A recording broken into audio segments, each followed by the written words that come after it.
You have a soft heart and a pure soul. That's why you feel everything so deeply. But be clear on one thing.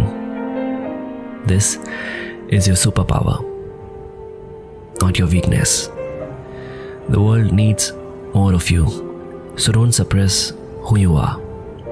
It's not your job to heal every person you meet, but it is your job to make sure your kind nature remains same throughout the journey. Stay close to those who genuinely appreciate you, and stay far from those whose goal is to take advantage of your energy. You are a rare gem in this world, so just keep shining your light wherever you go.